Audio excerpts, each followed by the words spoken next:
I'm News4JAX Assistant Chief Meteorologist David Heckard. We had a bit of a dry spell in terms of the hurricanes across the state of Florida, but things have really picked up since 2016. In fact, in that 7-year stretch, we've now had 6 hurricanes either come very close to the state or actually make landfall in the state. The first hurricane was Hermine back in 2016.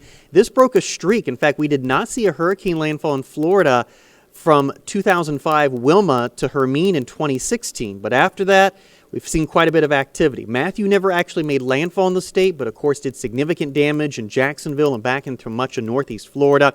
Irma was a huge storm that impacted much of the state in 2017. Michael made landfall and did significant damage in the Panhandle in 2018.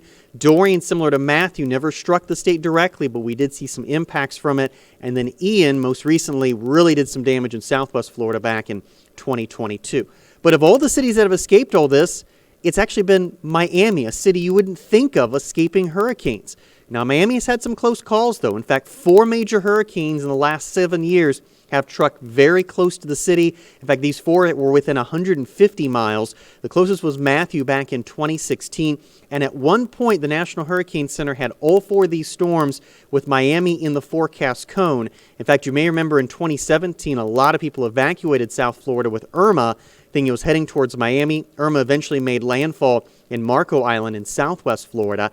Now, Miami has seen some impacts from these systems. There was significant storm surge with Irma in the downtown Miami area, and just recently with Ian, we did see a tornado touchdown in Broward County, which is just north of Miami. So why does Miami have such a higher risk for hurricanes? Well, one of the key factors is its latitude. You can see on a map of Florida, Miami is significantly further south than cities like Tampa, Orlando, and Jacksonville.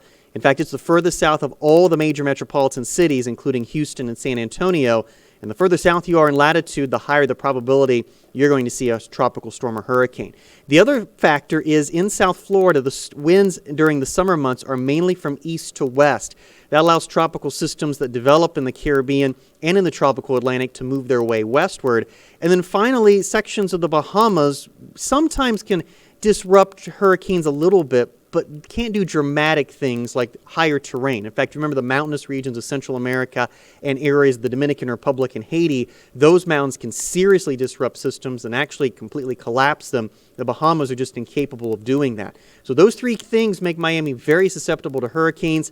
It's just been good luck that they've avoided these the last 7 years, and bad luck the rest of the state has had to deal with them. I'm Assistant Chief Meteorologist David Heckard for Channel 4, the local station.